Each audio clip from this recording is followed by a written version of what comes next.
see. Let me get this, get that. Boom, boom, boom. And get everybody in here. All right. Good morning to you. Happy Sunday. How are you? Can you hear us okay? I'm great. How you guys doing? Good.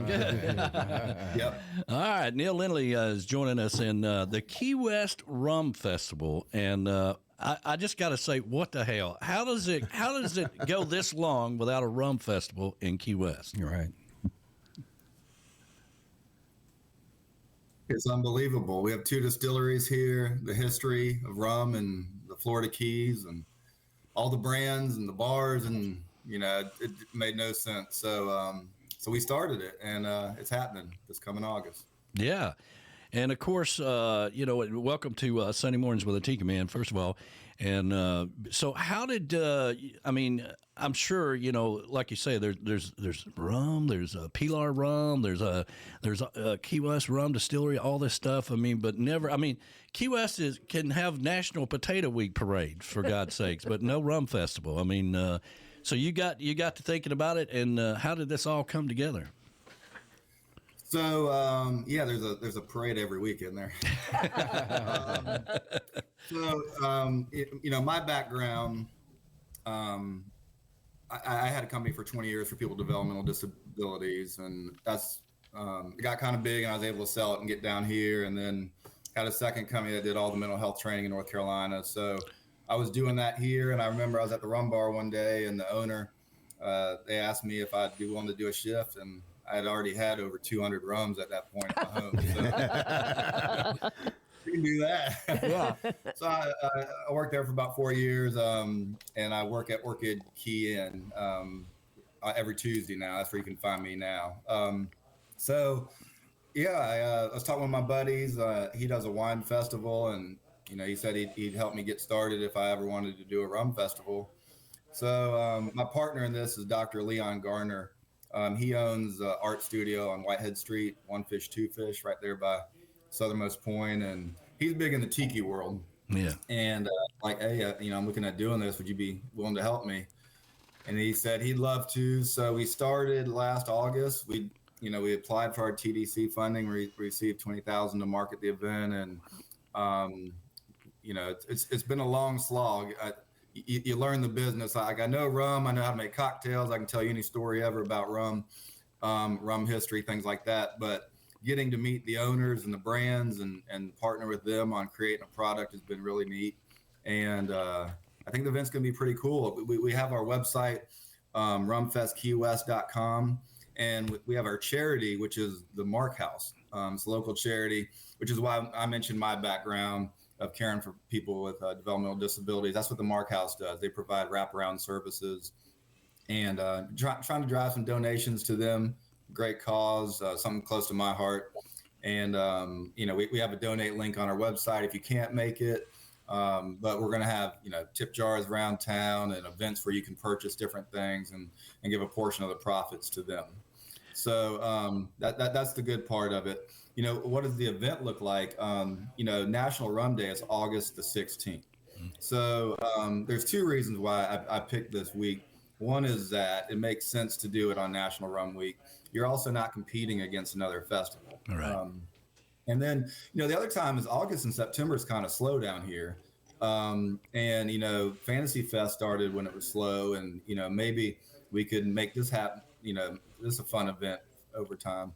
Yeah. I tell people, it's winter now, and, or for some people it is. And, you get that gray, cold, wet sky. And, at the end of summer, maybe you're not thinking about coming down in August, but we're going to use the end of summer for us. So we're going to start off with First Legal. Wednesday night, it's going to be a sunset sail on the Fury Cat with Corey Hayden Band. Paul, his group's going to be supplying the rum. Thursday morning, Pussers. We're doing a sandbar painkiller trip at Snipes Key on Snuba. And then that night, we're going to be at the Pilar Distillery having a pairing, a really nice dinner there, pairing with their rum. Friday, Bombard is also going to do a sandbar trip, get out on the water. Snipes is about 10 football fields, knee deep and below water. Yep. I got Austin Wright, great artist out in North Carolina. He's going to be playing on the boat. Rodriguez Cigars. We're going to do a rum pairing there during the day. Looking at doing a small bar crawl before the big event, which is I have Jesse Rice in concert at the Key West Theater. If you know Jesse Rice, you know he sings about Key West and rum, right? Yeah. So, Yes, he does. He was an obvious choice, and I've been talking with him. It's been great, getting to know him. So he's excited about coming down, and tickets are really selling well for that. Saturday morning we have our rum seminars. So Mount Vernon is coming, and Mount Vernon was George Washington's home. Right. First Rum Fest, first president. Well, George Washington has a big history with rum. His home, Mount Vernon, is named after Admiral Vernon, who was the grog rum coat that he wore, which is like a corduroy and wax material, kept you warm and dry. He was the one that put water and lime in the sailors' rations and tried to make it a little bit healthier. And George's brother Lawrence bought the home from and named it after him and gave it to George. But George, when he ran for president, also has a long history of giving rum out, and he has a distillery there now that's active that makes rum and whiskeys and things like that. And even his wife Martha had a famous rum punch recipe that she gave. So we're gonna try that. I mean, can you think about back in the day, right? They're inviting people over, they're barbecuing, right? They're drinking rum, they're doing stuff, and it's like, man, I just love this. You were just running this whole damn country. That's right. Every American, they said, drank about 3.5 gallons of rum a year. Wow. Because, water, we weren't sure if it was safe to drink, and it was something you could drink or trade or use as a medicine. It was really a currency in America. Yeah. And so with all that, I also got Bahama Bob. Have you ever been to the rum bar here in Key West? I painted that picture of Bob that's hanging on the wall there. I did that about 10 years ago. But Bob was voted number 15 in the world in rum. Yeah. And he's going to be doing a Key West rum history class. Paul Minta is going to do their cooperage. He's going to be doing the barrels. Sean from Pilar is going to be doing a class as well. And then we're going to have our grand tasting. So we're going to do that event with Key West is famous for key lime pie, right? Yeah. Mm-hmm. So we're going to see if we can add rum cake to our array of desserts here. So we're going to have a rum cake competition, cocktail competition, and actually have several other events that we're looking at adding. I'm coordinating those different brands and people. So it's coming along, and it's only March now, so we got some time to really get us there. That's cool, man. I mean, it's and these guys have heard me talk about the rum bar and the speakeasy for many years. And I just love the history of that place from the railings on the front. And, there used to be a bar in the back, and then he would go over to, it was kind of like you put your money in a jar kind of thing, it was a friendly place. And but the railings on the front were made of bottles and stuff. And that's where you knew a speakeasy actually was. Right. And he'd go over to Cuba and get the rum and whatever else he needed and come back and hopefully there'd be money in the jar while he was gone. I met his great nephew. I had a rum book that I wrote and I'd sold, and he got my copy of it, and he made me a leather-bound version of my rum book. Oh, man. The rest of the year I'm doing rum classes every night or every Tuesday at Orchid. I do like an 8 to 10 rum class. I do them online too. I did it on my Facebook page last week. I did the history of sugar, how it came from New Guinea all the way around the world. Mm-hmm. Next month, I'm going to do one on how rum's made, the entire process from the soil to the aging process. So, get us prepared for it. We have other things too, like we have merchandise on our website, rumfestkeywest.com. We're on Facebook and Instagram as well. Yeah. You can follow our updates there. And we're looking forward to making this thing happen. Yeah, and you guys could go to tikimanradio.com and scroll down. You'll see the logo there for the Key West Rum Festival. Just click on it. It'll take you right to their site. And we appreciate you guys putting our logo on the site. And I know our buddy over at Reef Rum is all excited about being a part of that this year. And the smoky rum He's going to be sending us that rum on Monday, and so next Sunday, Flaz Noogie's over here, and I'll be doing some rum tastings. I here. like rum. Okay. We can't let Labrice have it. She'll drink all of it. You know what I'm saying? But nobody has mentioned the Dominican Republic rum, which we have found as being really. I talked to him about this yesterday, I believe it was. I was telling him how much we enjoyed that Dominican Republic rum.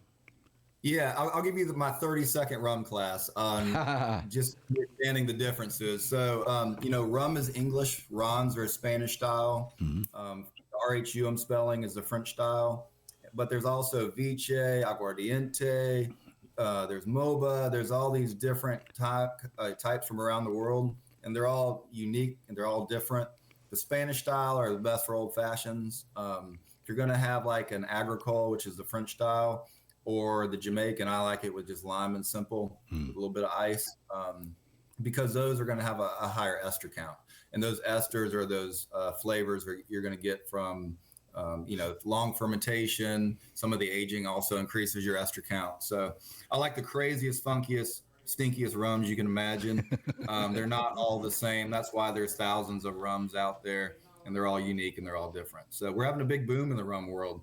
With boutique rums, and it's not just, what you grew up as a kid thinking rum was. Now it's really changing. Mm-hmm. Well, when we talked, you was telling me I was talking about, bamboo or what is it? Bamboo. Yeah. Bamboo. You were saying that was number one. Bamboo is the way you're supposed to pronounce it. So that's the number one rum in England right now. There we go. There we go. Doesn't surprise me. See, I told you we had good taste. Yeah.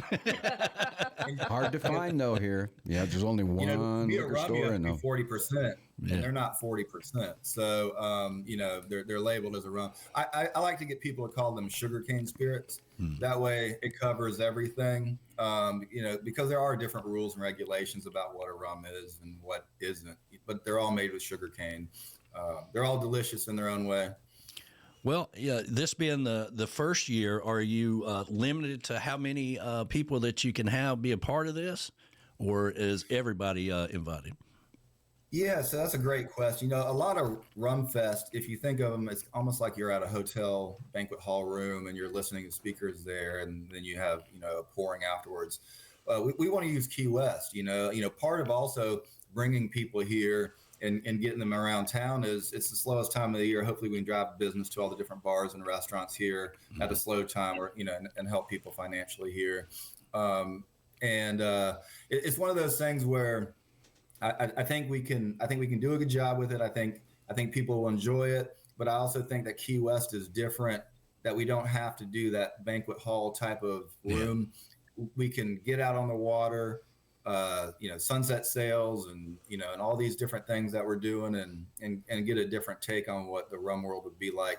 Also, you have a la carte things. You don't have to come to everything that we're doing. You can buy what you want and then spend the rest of your time down here in Key West and enjoy what you do want, so as long as you're getting down here, if you consider, supporting the Mark House, would be, even more than, coming to an event. I really say the Mark House is such a great organization with, anything we can do for them and support, they're the Remarkable Citizens, that's their name, Monroe County for Association of Remarkable Citizens. Right. We can support them. As that's where my brain is right now. But if we can also enjoy some rum and hang out, that'd be yeah, and another key part of this is getting out on the water, which is another thing we talk about all the time here. You gotta get off. We always say, get on another bar stool, or get off the bar stool and get on another bar, a sandbar. Get out on the water. Right. And we're very fortunate to have GTS and Goaltending Services as one of our sponsors. And we take the crew out whenever we come to town and make sure that everybody experiences it. But to incorporate this with what you're doing, I don't know if that was purposely or, if you just can't sit in one seat and drink rum, you got to keep them moving. You got to keep them moving, Right. But I do love how you've incorporated. Yesterday was that, you made it all the way here. You come from wherever part of the world and you made it here, go 10 more miles. Yeah. Right? And go out and hit these sandbars. But, where can you come and have a Bombardier or Pusser's drink out at a sandbar with a guy playing music on a boat with bartenders and full bar? and enjoy. That water is going to be warm in August too. It's gonna feel great, and it's unique, right? Our sandbars, we were talking about this yesterday. Our sandbars are so unique. People are used to, like, I know North Carolina, we go to the beach and hang on the beach all day, and then you go to dinner somewhere. Yeah. Here, go to the sandbars. Hang out there and party. Beautiful place. Probably one of the most beautiful places I've seen in the world is our sandbars. Yeah, absolutely. Well, man, I'm so excited that you've decided to do this. I can't believe it's taken this long for somebody to do it. But it sounds like you really got it. You've got the locals involved. You've got going around and helping out the local bars and local places. You've got the water. You got everything going on for this, and it's during National Rum Day. Got great music. Jesse Rice has probably got, 75 rum songs that he could probably sing right off the top of the bat. But I'm very excited about this, and glad we're able to help you get the word out, man. I really appreciate you guys. Love your show. We'll be listening then, guys. Thank you so much. Yeah, there we go. Neil Lindley, everybody. And you can go over to TikiManRadio.com and click on that logo there. You'll see it down there about middle ways. You can pull it up on your phone, and it'll take you right to the site, and go have some fun down in Key West for the first inaugural Key West Rum Festival in August. Buddy, I appreciate you joining us. We'll talk.